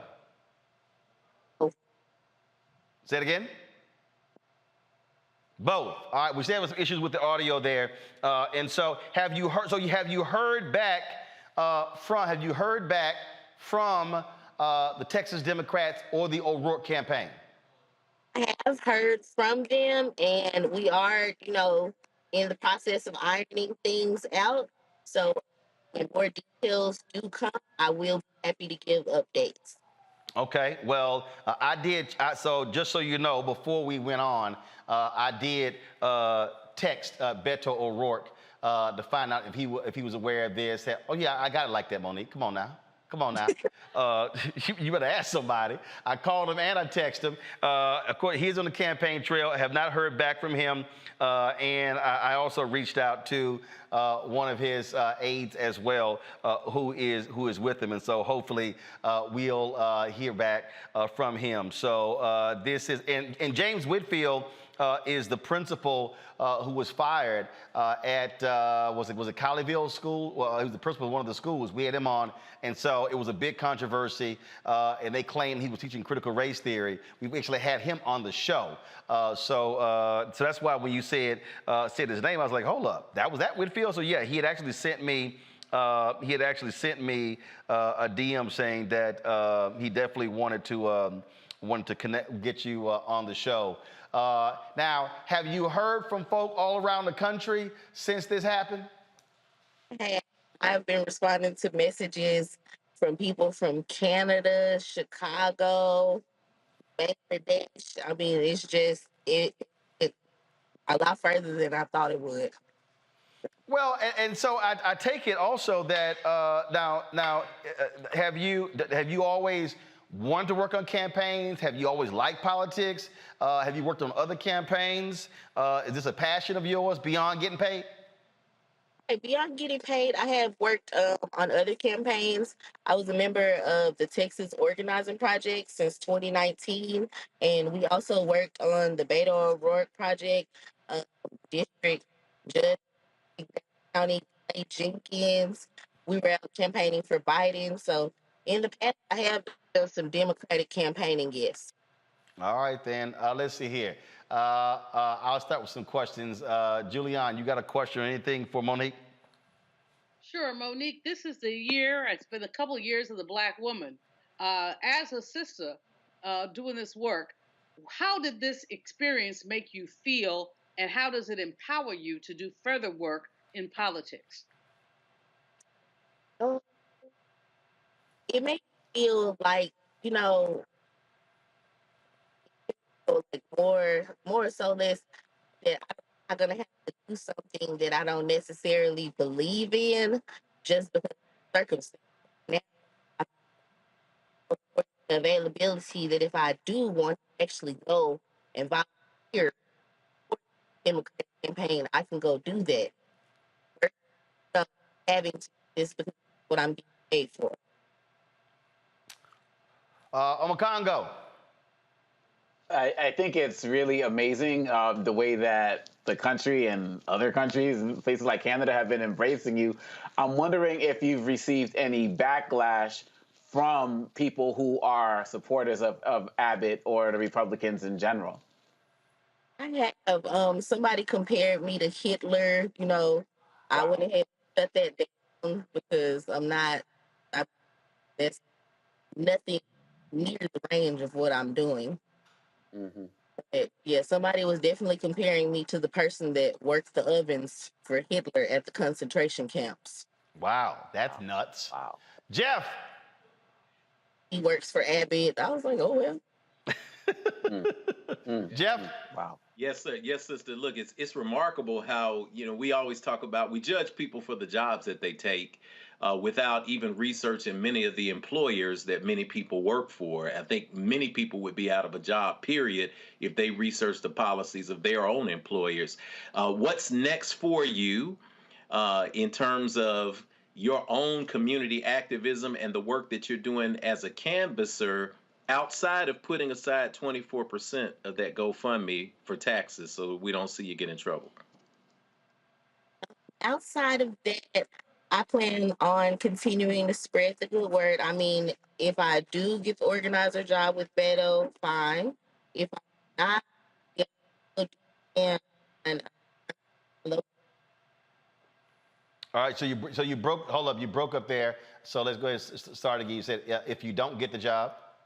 Yeah, if I don't get the job, then I'm still going to be doing some phone banking and some canvassing, and just hoping that Beto can capitalize off this viral moment because it's his time to shine. All right then. Now, I did have a question from one of our followers. Let's see here in the chat room. So Janae said, the real question, is she a registered Democrat? Clearly not. Abbott hired her. I am a registered Democrat. You're registered? If they hire you, they always give you the option like, hey, are you going to be comfortable doing this? And I just look at it like I'm a paid professional actor because I'm acting like I like this job. Wait, you said I'm a paid professional actor. I'm acting like I like this job. Like everybody. Hey, I'm not mad at you at all. Well, look, I certainly hope you hear from the Beto campaign. I had somebody sit here and say, why Roland got to let us know who he got in his phone number? This is real simple. If I can help facilitate Monique getting the job, why not? Hell, if you got the hookup, it's called a hookup. That's the whole damn point. Hello, world. Yeah. All right, then. Well, look, I'm glad folks that responded. You might want to raise the GoFundMe now to about 30,000. Go ahead and double it. But glad to see people have supported you. And so I'll ask you this here. So when non-campaign, what do you do, or what do you want to do? Non-campaign, I guess I'm going for my CDL. So your what? Going for my CDL. Like in the transportation industry. Your CDL, what's that? Like a truck driver. My brother has a trucking company, so we just help out with that. Oh, you want to be a truck driver? Oh, okay, all right. Well, go ahead then. So, so you're trying to get your truck driving license? Yes. Okay, all right then. And so I saw here someone said that you have 5 kids? Is that what someone said? That's true, yes. Okay, so you got 5 kids. Well, look, I'm glad folk responded. And again, if you look at the math, you were making $924 a week from them. And so the money that's come from the GoFundMe can actually, if I run that, it could last the next 27 weeks, almost half a year. So hopefully you can have that money. Hopefully the Beto folks, the Texas Democrats, will hire you, and then you can make this thing happen. Hopefully so. All right then. Well, look, good luck. Certainly glad you joined us. And yeah, you never know when something is going to go viral. It had nothing to do with you, but it certainly took off on its own. Thank you. All Thank right. you, Roland. All right. Well, appreciate it. Thanks a bunch. Tell everybody what's up in Fort Party Worth. All right. All right. Take care. All right, that is that's hilarious. When she's like, "Look, hey, I'm like a paid actor." That one there, I almost fell out on that one, Jeff. Oh yeah, that's a classic. And I think it's interesting because, let me say this: I'm so glad you're giving us a moment to unpack this because this is important. This is so important. Listen, I've been a political activist and actionist. I've been a senior advisor to a mayoral campaign. In 2018, I ran for mayor in a special election. And in 2018, I led the defeat of a $9 billion transit plan that would have just crippled the city of Nashville. So I know about professional canvassers. I've hired them. My son is one of my secret weapon canvassers. Listen, canvassers canvass. And when she said she made 22 an hour, I'm like, hey, that's not bad because you can get canvassers from 15 to 25, and then you get poll workers. They get a C note in a day. This is what people do. There are people who are sign makers, and they make signs. I mean, African-American sign makers. They make signs for every Democratic candidate in the primary. They encourage extra Democrats to run because they want to make everybody sign. They run signs for the opposition, yard signs, street corner signs. They do radio ads for all sides because this is the mix. It has absolutely nothing often to do with what you believe and what jobs are available. So this sister was able to come in and say, listen, I'm a canvasser, I canvass. While I'm working on my CDL, this is what I do. We would be standing in judgment of her if she decided to go stand on a street corner and make some money for her babies, or if she decided to go into a restaurant and say, I'm going to work for $7 an hour and then whiplash you with the bad attitude that I have in customer service because I'm angry at my low wages. Instead, she says, this is what I did. I love the reference to being a paid actor because it's a script and that's what you put out there. Believe me, I've seen worse. I've gotten, beep you, buddy. I did transit. I went to a lady. She came to the door with a walker on, and I was trying to talk to her about transit. She said, let me stop you, baby. Do I look like I beep and need some beep damn transit?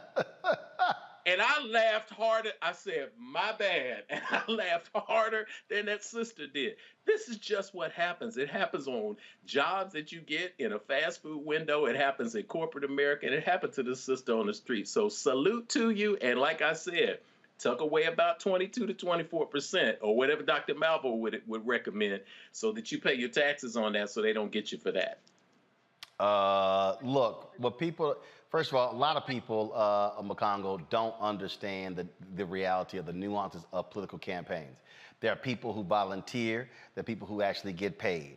There are jobs in these. And so, Jeff is absolutely right. And so, look, here's a sister who's like, hey, it's a job. I was just trying to sit here, just look, if I'm door knocking and just putting flyers, whatever, on door handles, hey, that's what the job is. Yeah, I mean, it's like both of you are saying, campaigning is an industry, period, bottom line. And if she's not out there, pushing the platform, she's just giving out information. What people do with the information is their choice. And I'm just happy to see that people are embracing her because I'm just tired of seeing so many things go viral for the wrong reasons. A cat scratching his behind or some of these other more violent moments that are happening. Just seeing a sister out there. I'm glad you asked about the children because I saw that car seat. Supporting 5 kids. In this economy, with everything going on, people are doing their good deed and reaching out and helping the sister get to that next level and can hopefully springboard her into more work with the campaign that she wants to support because, to answer that social person who's following you, she is a registered Democrat. This is a win-win for everybody at the end of the day. And hopefully she'll move on and also get that trucker's license that she's looking for as well. Just seems like a positive sister doing the right thing. And I'm just glad that you gave her the attention she got and that other people have been embracing her like we all are right now. Well, Julian, when I saw this story, I was like, man, we got to get this sister on the show. I said, that video was just too funny. I'm glad you did, Roland. As Obakongo said, this sister is doing her thing and she's doing the right thing. Politics is nothing but acting. Not only whether you're supporting a candidate, opposing a candidate, or even if you are the candidate. This is theater.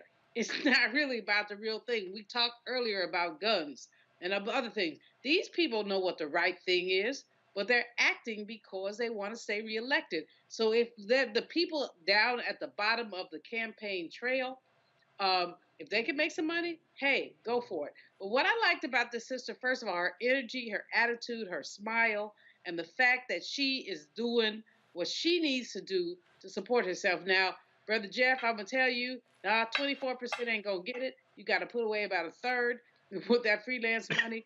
But okay, there it is. But whatever she does, what we know she's doing is she's doing the right thing for her kids. And Roland, kudos to you yet again. I mean, you were just doing it.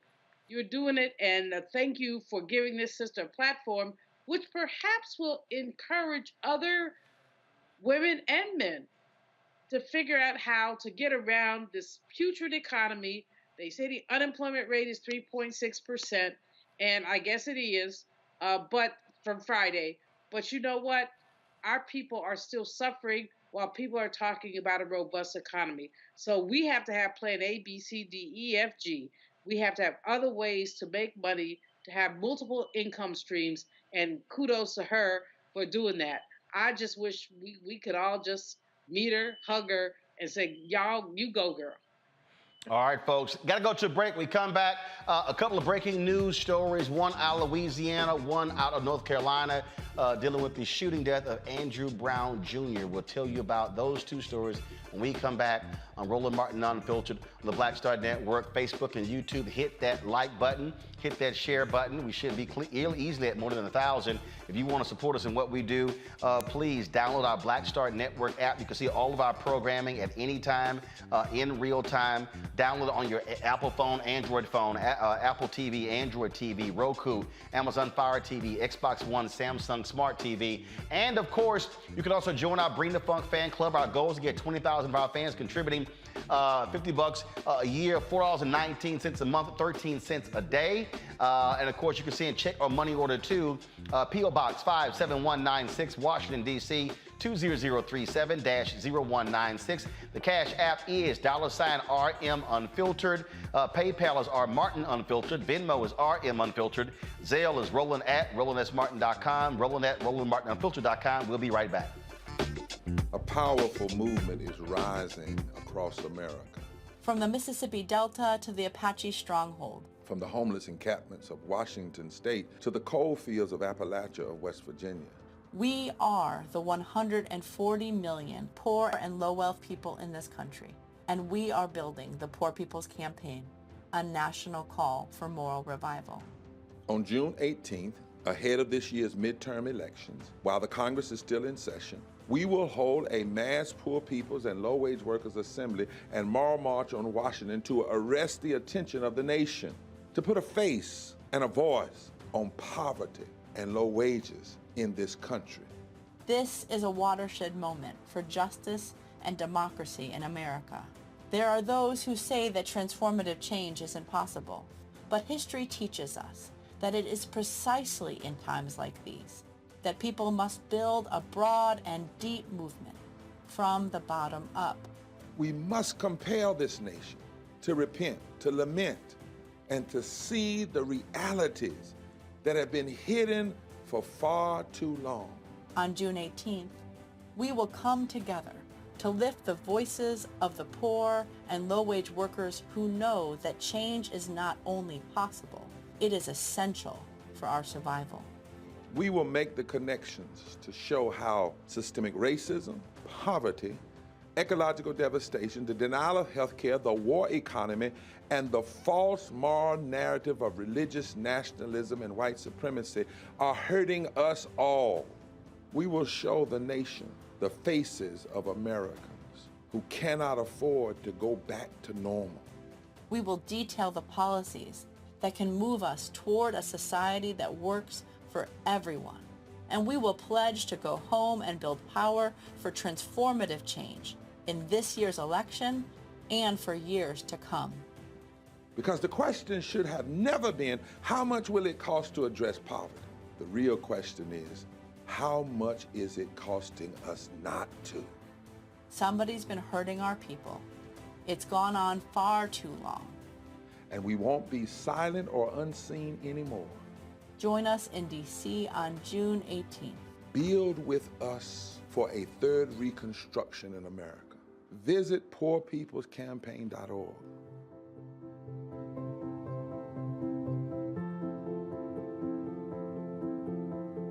I'm Deborah Owens, America's Wealth Coach and host of Get Wealthy. On the next Get Wealthy, here's the good news. Black women are the fastest growing segment of business owners.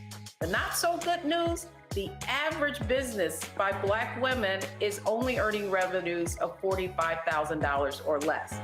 On the next Get Wealthy, you're gonna hear from a woman who went from her kitchen table to cap tables, growing her business to over $1 million. You should start a business because your product is needed in the world, not because you hate the person that you work with. If you hate your job and you hate your manager, go find a new job, a place that makes you feel comfortable. And I say that because starting a business is truly a labor of love and service. If you want to learn how to do it, right here on the next Get Wealthy, only on Black Star Network. Hey, I'm Deion Cole from Blackish. Hey, I'm Arnez J. Black TV does matter, dang it. Hey, what's up, y'all? It's your boy Jacob Lattimore, and you're now watching Roland Martin right now. Stay woke.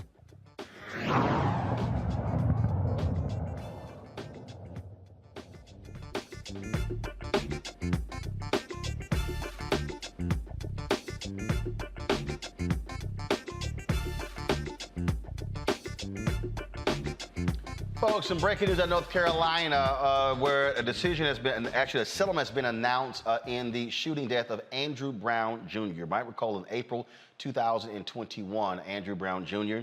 Was pursued by a variety of sheriff's officers. This is the video that was actually released where they descended upon his home and rolled up on him, shot and killed him in his driveway there. This is actually the video from one of the cameras there where the police were there, on this truck, headed to the home. Several different police agencies. The family filed a $30 million federal civil rights lawsuit against the various police agencies, saying that the officers showed intentional and reckless disregard for his life. It took place in Pasquotank County, there in Elizabeth City. Again, they were trying to serve drug-related warrants at his particular home. And it was the DA, Andrew Womble, who chose not to actually pursue charges against the officers because, as he said, that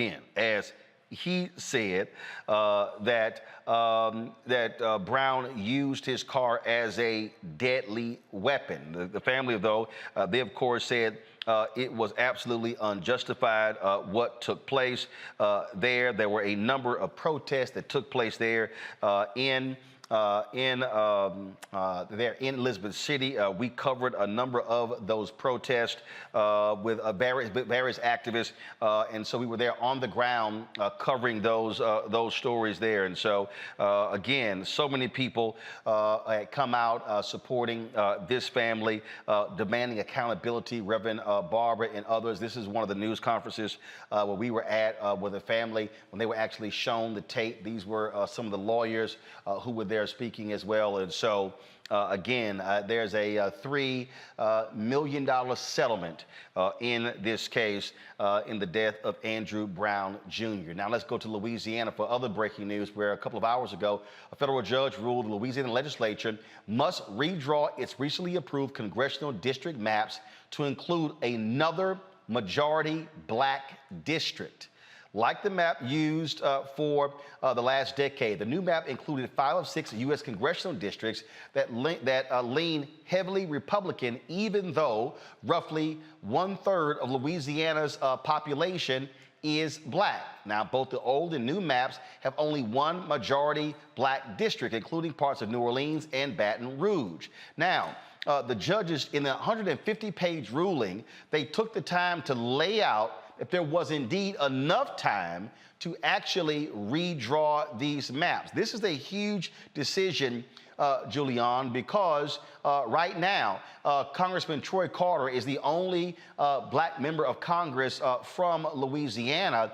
By them ordering a second seat, if this is held up, This obviously helps Democrat chances of retaining control of the House. And what it also does is reminiscent of the decision that came out of Alabama, where the federal judges ruled there, although they were overruled, that Alabama deserved to have a second black congressional district because of the size of the black population. You know, when you look at Louisiana, Alabama, Mississippi, what you're looking at are large black enclaves that gerrymanderers have been able to sideline. And so this is an important decision, not only because it will buttress a Democratic majority or whatever it's going to be, it might be a majority in the House, but also because it amplifies the voices of those who have been the least and the left out.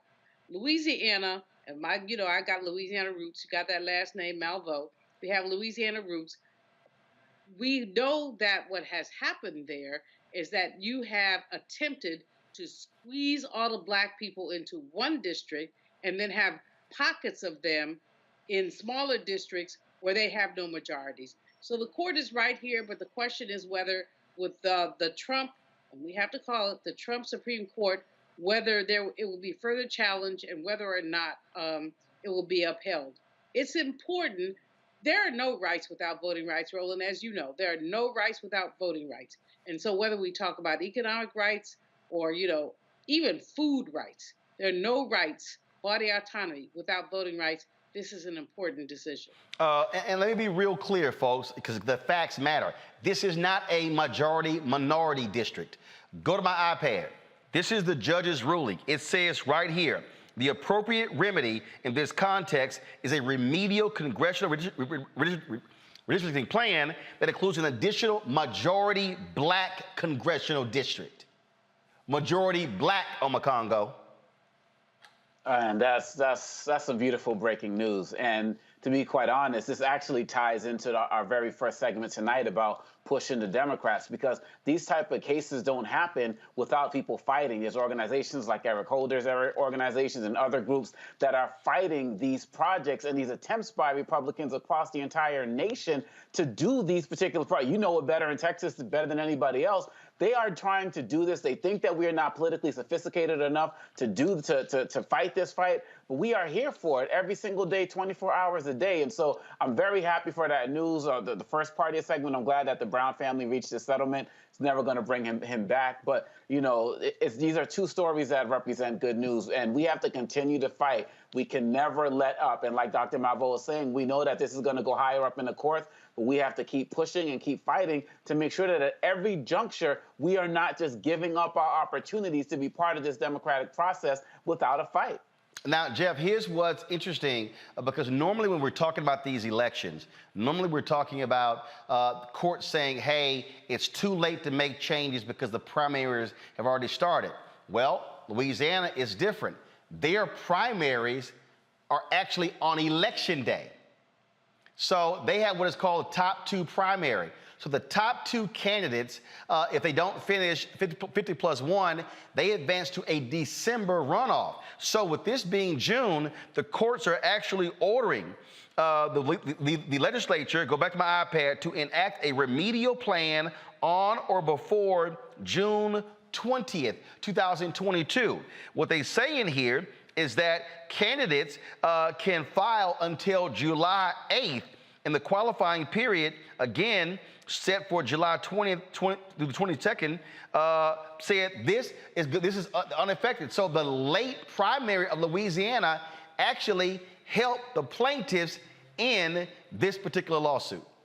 Yes, it was absolutely a perfect storm. And also, when you talk about remediation of maps and prevention of more gerrymandering, we've seen a lot of gerrymandering in Tennessee with the gerrymandering lizard that our legislature passed. And of course, it was affirmed by a governor selected Supreme Court here. But you also look at what's happening in Louisiana, and in this 150-page opinion, it also pushes back on the notion that private citizens can't come as plaintiffs and argue or at least present alternatives and complain. That's part of Section 2, I believe, of the 1965 Voter Rights Act. So this is a wonderful opportunity to make a change. Again, the reason why they're able to do this, as it's outlined in the opinion, is because the Supreme Court has already affirmed this. As Dr. Malveaux said, the question is going to be now, what will this current Supreme Court do? Will they potentially reverse it? But it's also noteworthy that to point out that I believe there were 8 maps that also affirmed the need for another majority-minority district. So the precedent is there. They don't have to do the map. So there are 8 maps previously drawn. Majority black district. Majority black. No, they were very specific, not majority minority, majority black district. In fact, this is the lawsuit. This is what they said, that it was a violation of the Voting Rights Act because 2 things were happening, what is called packing and cracking. And that is, they were packing as many black people as possible into the 2nd congressional district held by Congressman Troy Carter. Then they were cracking the black voters, splitting them up into 5 other congressional districts, thereby diluting their voting power. The courts ruled, no, there should be 2 majority black districts there in New Orleans. Folks, all of this, they're in Louisiana. So if this holds up, as I said, this could very well help Democrats out. They are desperate to try to hold on to the House and the Senate. Look at the polling numbers of President Joe Biden. It's not necessarily a good thing. You have a lot of enthusiasm on the Republican side, but Democrats are saying, look, if we want to continue the policies of President Joe Biden, we must hold on to the House, to the Senate. Here's part 2 of my conversation with Congressman Hakeem Jeffries. We talked about the fierce headwinds Democrats are facing and what it means to have the proper messaging and reaching out and talking to black voters and making it clear what's important for those voters and others to turn out.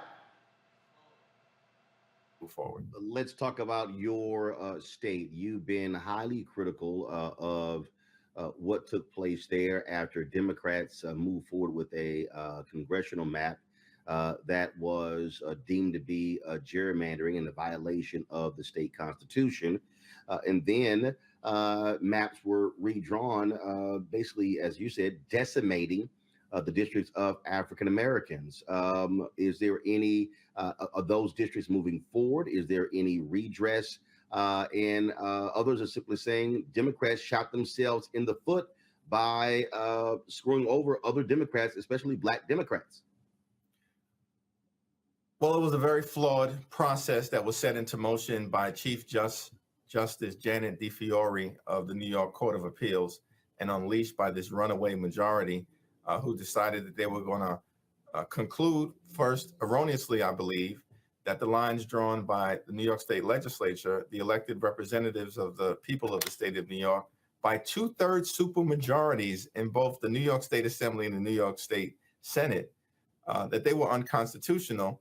But perhaps even more problematically, Roland, then say, well, we're not going to give the legislature the opportunity to cure whatever defects we think exist. We're going to strip away that power and we're going to send it back to Steuben County with a Republican partisan hack judge presiding over a broken process with an unelected out-of-town special master who can't tell you the difference between Bath, New York, Buffalo, and Brooklyn.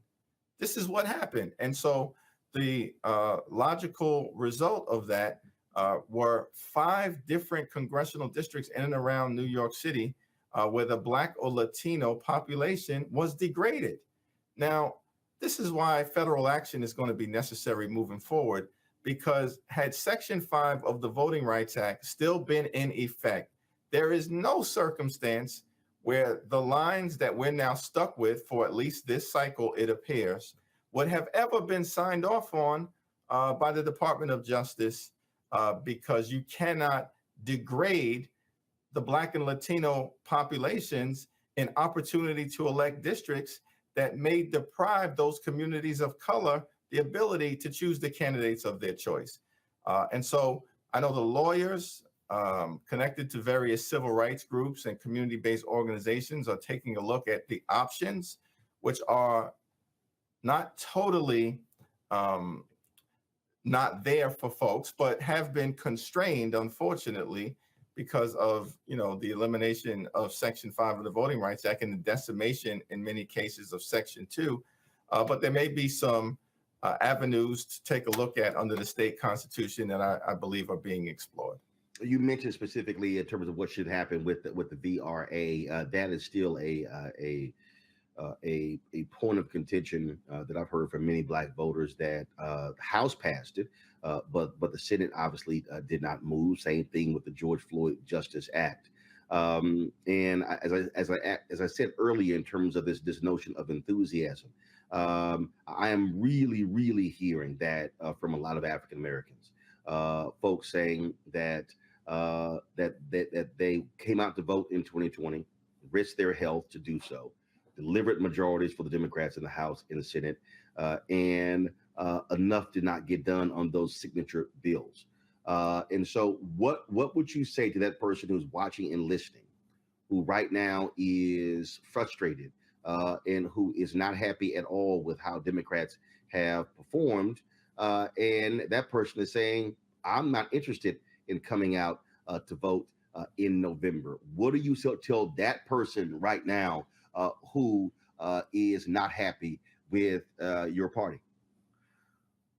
Well, certainly there's more work that needs to be done, but I would ask people to just take a step back and holistically look at the record. We've provided historic help for Black farmers, historic help for Black colleges and universities, a historic help for Black small businesses, but more, of course, needs to be done even in those spaces. But when you look at where the assistance went to in the context of the American Rescue Plan, it was probably more equitably distributed than certainly any other major federal intervention that has occurred in modern American history. That's an important foundation that was laid. Black unemployment is moving in the right direction, and we are seeing, the opportunities that hopefully will continue to be created by President Biden's executive actions, most recently in the space of police reform. Now, ultimately, we need a legislative solution to many of these challenges, particularly in voting. And that's why I think I would encourage people not to take the ball and go home, even if there's disappointment. That happened in 2010. And as a result, President Obama's legislative agenda was significantly constrained for the last 6 years of his presidency. And the question is, do we want to go down that road again? We know that the alternative is much worse. We've seen this movie before. Let's not have a sequel that jams up President Biden's legislative agenda or hamstrings his inability to appoint any additional Supreme Court justices should vacancies be created. That's a historic thing. Because Democrats control the Senate and have a Democratic president, Ketanji Brown Jackson, bringing all of her brilliance and life experiences, will be on the Supreme Court as soon as this current term ends.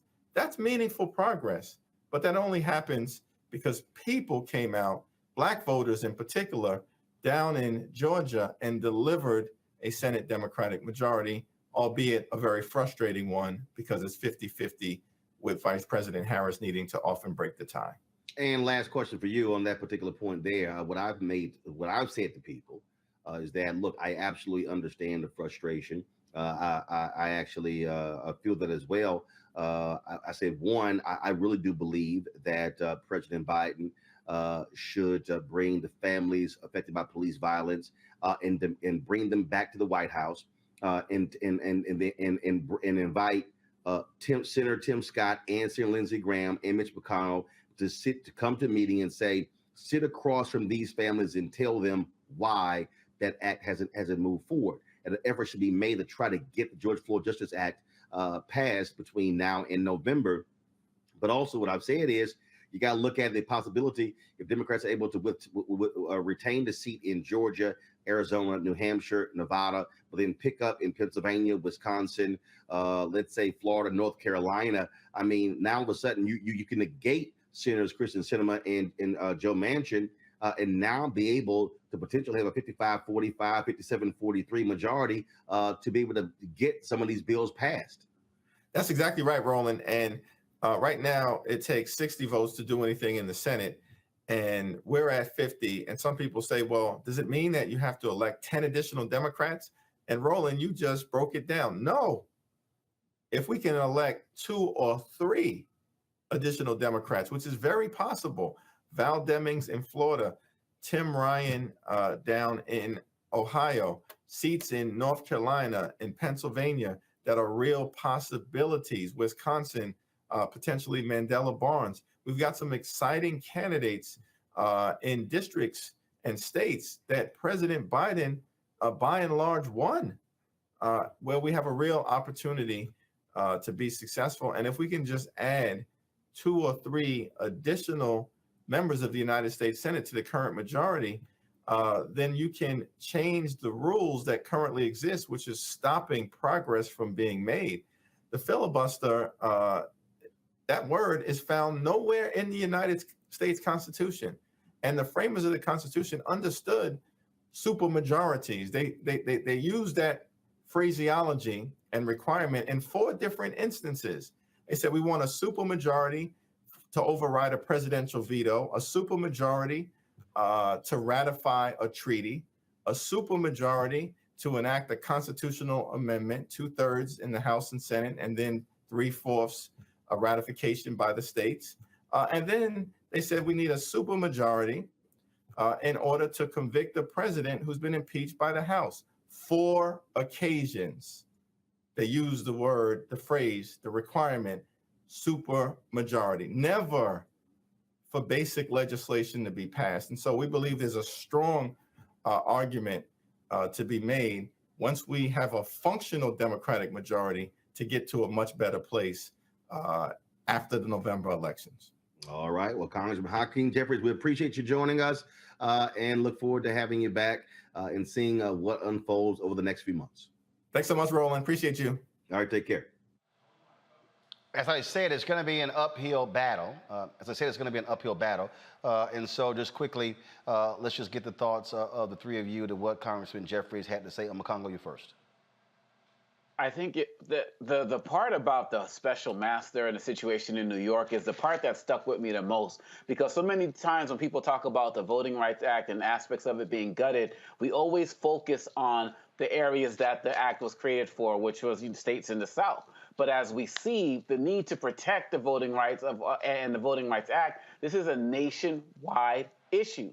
And people are going to do anything possible, whether it's a blue state or a red state, anywhere these Republicans can get hold and try to just screw up a system in some way, shape, or form, they are going to do it. All the more reason why we got to stay engaged and stay active. And I really commend Representative Jeffries for what he's doing, because, and just like the question you asked to that person who's saying that they're disenfranchised by what's going on, Joe Biden's Democratic Party has done more for our community and can do more if we get more Democrats in. Period, bottom line. And lastly, if we don't get it in now, we have to understand a whole boatload of Republicans are going to be coming in who will do anything Trump wants as it relates to 2024. So this might be our last chance at the real democratic voting process if we don't get our act together and stick with the program. Julian? Representative Jeffries is the real deal. He's talking the right stuff. He's making it clear about the Voting Rights Act. Here's a challenge. There are 2 challenges. Number one, how do we make this clear and plain to Susie Q or Johnny Jones, who basically are not motivated to vote because they don't see it that way. It doesn't trickle down to them. So as committed as he is, how do we make this a conversation for the basic average voter? The second issue is we are looking at Senate races. I'm looking at Warnock in particular, but there are other Senator Reverend Raphael Warnock out of Georgia, who's now a point down in the polls, and we're going to the polls on him in the next week or so. But we're looking at rolling a P uphill. The language is not the legislative language, it's the popular culture language that's on Twitter and other places, and that's a language that seems to be prevailing. So while Roland, it was a really great interview, and I think the world of Representative Jeffries. I also think that it's a surface. Beyond that, how do we get people involved, people engaged, people as angry as we are to say they're going to go out and vote? That's the issue. Jeff? when we think about what's at stake here, I think we have to really look at the strategies when we juxtapose the Democrats to the Republicans. I asked a Republican operative once, I said, man, what do you do to get people involved and vote? He said, listen, we have trained our people very carefully, very, very strategically. Vote Republican no matter what. You show up and vote no matter what. We don't care what the media says. We don't care what the other side says. You show up and you vote. They've created a nation of zealots. And if you don't think that that's the truth, all you have to do is watch one of those videos of Herschel Walker showing you how he invented a new dance in his living room. And you will say, how is this man up a point on Raphael Warnock? The Democrats now have to recognize that, as we've said all along on this show, messaging moves the masses. It's now time to deliver the message that came from De La Soul. Gun control means using both hands in my land because the stakes is high. You know, them stakes is high. All right, folks, that is it for us. We certainly appreciate all three of you being with us on Makongo, Julian, and Jeff. Thank you so very much. Also, for everyone tune in as well. Hey, somebody actually commented, well, no, so what outfit I was wearing. This is actually one of the outfits that the president of Liberia introduced. And so, you know, former soccer stars. So a bunch of the brothers there have been wearing these outfits. What do you call it? A propo? I think that's what he called it in the interview I did with him. And so actually had several outfits made for me. Now, the cats here, they wear these with tennis shoes. Like I told him, say, bro, I can't do that. I can't do that. I can't. Roland, you didn't bring us nothing back. I can't. I told him, huh? Right, I need one of those, man. Well, first of all, I could rock that with a nice white skirt. I would be rocking. Too late. You ain't request nothing. See, you got to put your order in before brother go. You can't be doing it after the fact. We were there in February. You 4 months late. You 4 months late. See, you can't. I'm ordering for next trip. Right. You better think about the next trip. Yeah. You better be ahead of the game. All right, folks, that's it. Hey, do us a favor. Download the Black Star Network app. All platforms. We're trying to hit 50,000 downloads. Of course, our goal is to get 100,000 by the end of this year. Apple phone, Android phone, Apple TV, Android TV, Roku, Amazon Fire TV, Xbox One, Samsung Smart TV. And of course, you can also support our Bring the Funk fan club. With every dollar you give goes to support this show. So you're checking money orders too. P.O. Box 57196, Washington, D.C. 20037-0196. The Cash App is $RM Unfiltered. PayPal is R Martin Unfiltered. Venmo is RM Unfiltered. Zelle is Roland at RolandSMartin.com. Roland at RolandMartinUnfiltered.com. Folks, that is it. I shall see you tomorrow right here on Roland Martin Unfiltered on the Black Star Network. Until then,